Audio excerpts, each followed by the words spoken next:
brought into the game last year as like an individual environment. Yeah.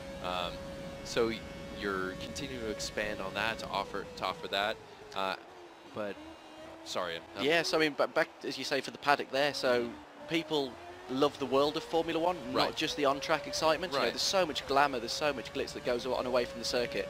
And last year we built the environments for the you know, the agent to work in and for the R&D guy. And this year we've expanded that. I mean, something which we always found quite amusing was that if you did particularly badly and you were disciplined or sacked from your career, you know, she did it in public. So now we've built the agent a nice office. So she works from the office, and we've got the upstairs place in the hospitality is now a different location. That looks really cool. And we've also modelled the back of the garages, at the back of the garages where they have the lorries, the large vehicles where they work on the telemetry and things like that. We've now modelled that area as well. So that's where the player can then go and deal with R&D and speak to his R&D guy.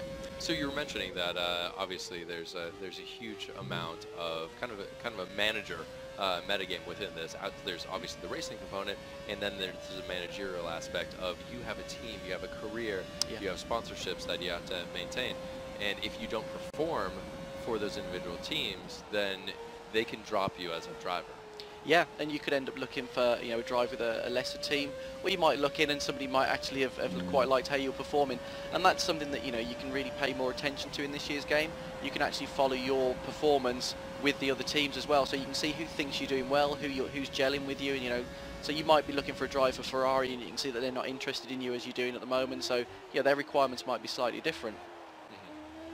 So you've switched between a couple of different camera views here. This is obviously the kind of the head cam, the in-cockpit. I'm trying not to make you toggle between them as you're taking a corner. But yeah, can you walk me through the different camera views that you can do, and then we can talk about the different wheels that support it. How can people experience this game in a broader spectrum? So I think firstly one of the coolest things is the hardware compatibility this year. We're actually already showing at E3 on Xbox X.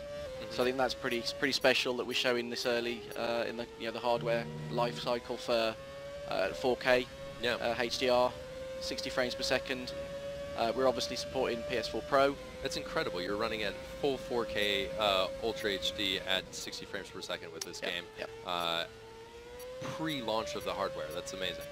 Yeah, and it looks incredible. We've been able to turn up some of the options, you know, make the mirrors more impressive, better shadows.